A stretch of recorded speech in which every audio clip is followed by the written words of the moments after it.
Top 5 amazing facts. Fact number 1, snail एक बार में 3 साल तक सो सकता है। फैक्ट नंबर 2, ज़्यादातर पोलर बियर लेफ्ट हैंडेड होते हैं। फैक्ट नंबर 3, कैमल्स यानी ऊँट का 3 आईलिड होता है।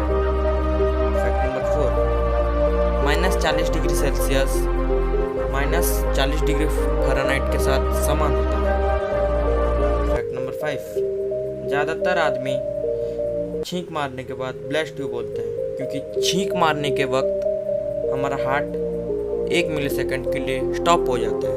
चैनल को सब्सक्राइब नहीं किया तो सब्सक्राइब करिए, लाइक नहीं किया तो लाइक करिए। मैं मिलता हूँ आपको एक और मज़ेदार इंटरेस्टिंग वीडियो के साथ। तब तक के लिए पीस आउट।